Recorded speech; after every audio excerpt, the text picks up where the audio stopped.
surprised I didn't hear about it. Now,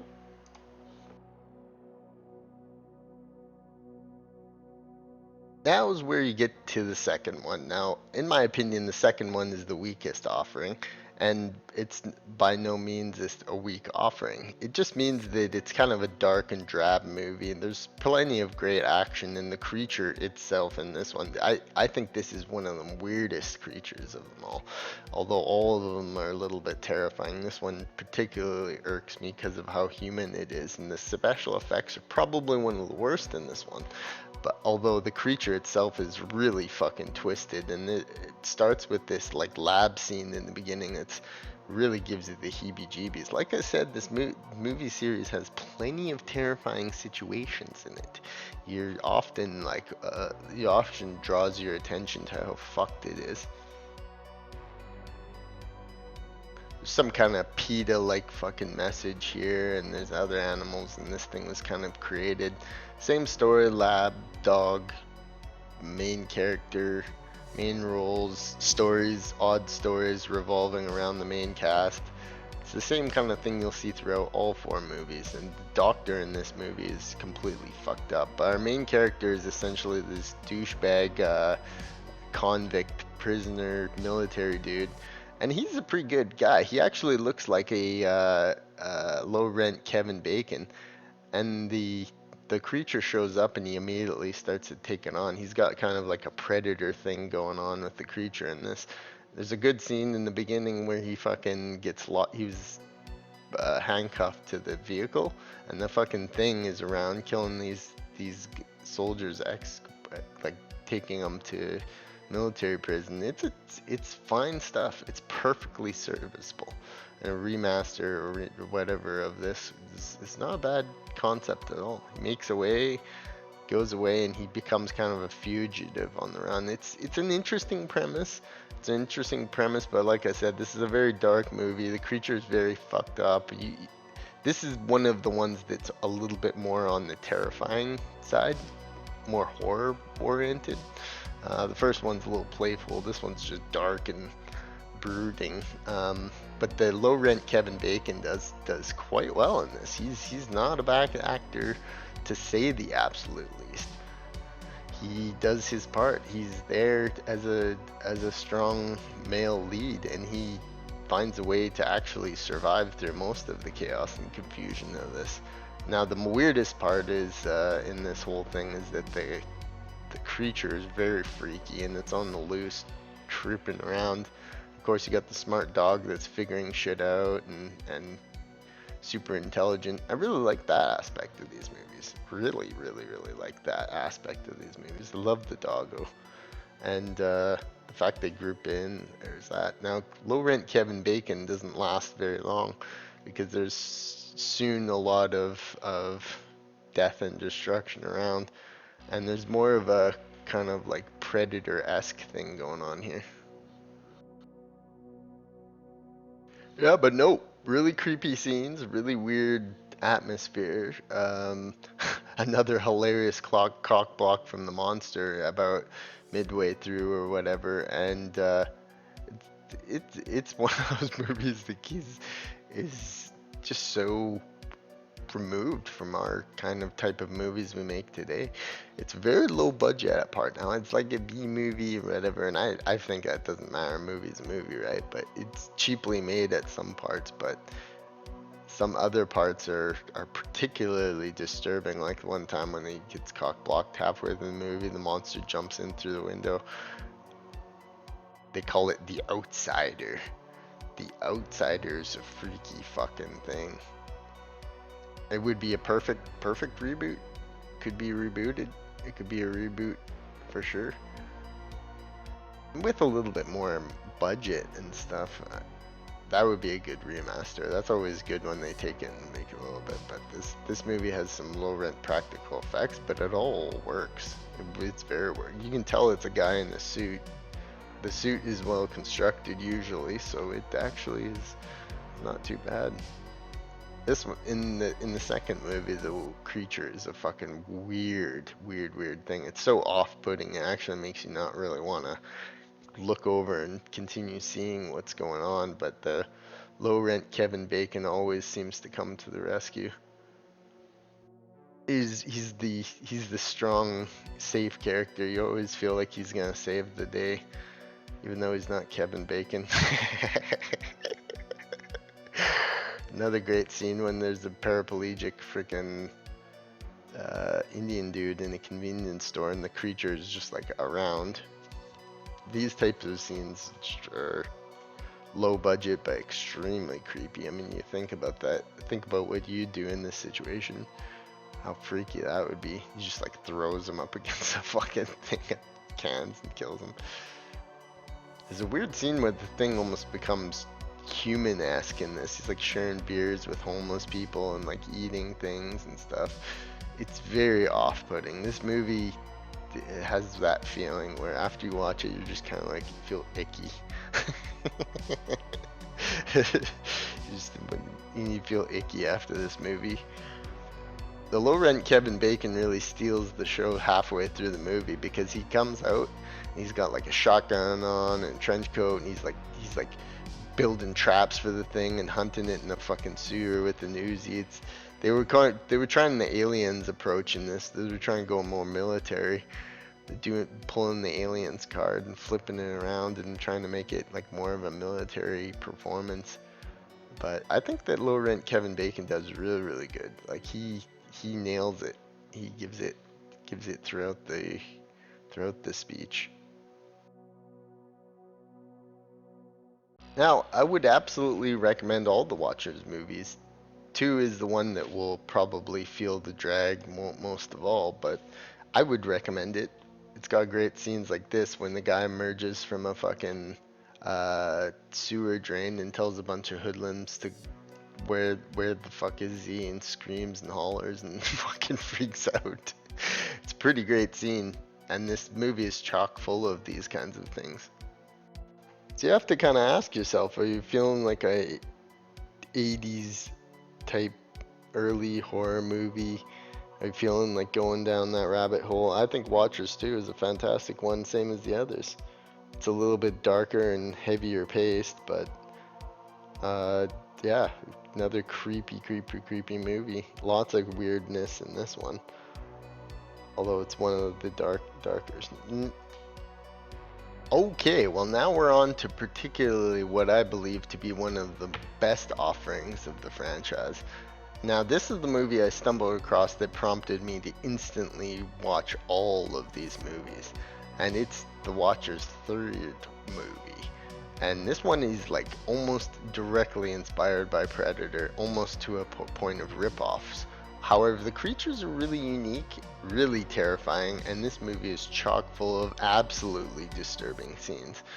Because the creatures appear to be bigger, more reptilian, and also much more hunting of the humans.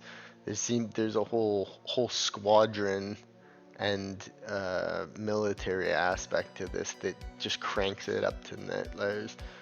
It's like they were like, let's take Watchers and make it full-on Predator. They were kind of teasing it a little bit in the beginning, and these kinds of movies were super popular back then, so it probably drowned out a lot of what this movie is. There's almost an identical scene to Predator where the soldiers are talking and quipping about being assholes and manly, and it's good. And it reminds you of Predator, but taken on its own respects, it's fucking really cool. And then there's this really good general dude who's kind of like the main character in this, and he's just like Mr. Good, Mr. Right. He's trying to fucking help everyone. But the fact that the creature is hunting them in the woods, and it has a very uncanny B-movie feel to the whole thing. It's quite disturbing. The creatures themselves in this are fantastic. I don't know what they did to them. I don't know how they did it to them. The main picture of the movie is like a picture of them, and it just instantly drew me to it. It's like when you see that movie cover and you think it's awesome and it's got some fucking wicked looking art, you just go for it and you want to check it out and you want to learn more of it. And this one's got the dog in it too, but the dog's just kind of like a side character for it. As always, it can fucking is as intelligent as a human. I think the idea is in it. And he can read and write and draw and shit. But the real shining star in this is the soldiers and the monsters. Now there's the whole crew goes out and gets slayed by this freaking goddamn thing. And this thing is fucking has the vision and everything, but there's something about it because it's like this big hulking kind of like, green monster thing, and that's all it is. It is that, just this weird hulking monster, and it's always creeping around in the woods, and it just ugh, it's weird when it shows up. It's got this weird puppet-esque movement to it. It's very off-putting. It's got these gigantic claws. It's just the first couple times you see it, it's just kind of takes your breath away, really. And it's what drew me to this movie. It's particularly one of my favorites out of all of them. It's kind of the only one I would ever watch again. It's got some cool scientific stuff, you know. It's talking about the creatures. It's got soldiers. They're doing neat things. There's great kills in it. Pretty okay acting. Actually, I would say that the acting in this one is probably on par with one of the coolest, because you know, some of the characters are quite interesting, and lots of neat kills, lots of very neat situations that this movie shows, and yeah, horrible thing, because it's just like the monster's a thing. It's hard to describe it as anything else. It's a fucking goddamn thing, and the general dude is quite hilarious too, because he's just so he's such a it's almost as if his acting is so terrible it's great. I don't know, is it David Hasselhoff? Okay, I've learned it is not David Hasselhoff. It's an actor called Wings Hauser for Ferguson. So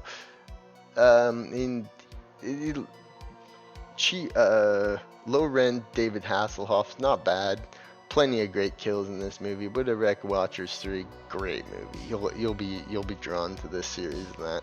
He has the cheap big monsters that are brutal kills. You can't go wrong. That's the type of horror I like. Now, on to the fourth movie, a very well revered one. It's got a extremely fresh Mark Hamill starring in it. And seeing him from this angle and something that probably most people have no idea he was even in is quite refreshing. And he's a great actor, and I love Mark Hamill, and you're rooting for him 99.9% of the time in this movie, and the dog, of course, as well. It's really just like only people you care about is the dog and Mark Hamill, so it makes for a great viewing experience. But there's also some pretty creepy monster scenes. This time the monster effects have been taken up to the 10th degree, and now we're gonna have an ability to kind of see this monster for what it is.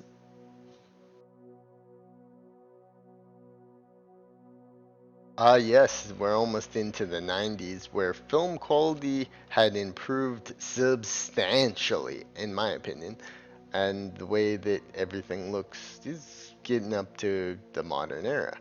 It's like that early modern type movie. But anyways, you see a lot more detail in this movie. It's quite great. Um, the setting is good.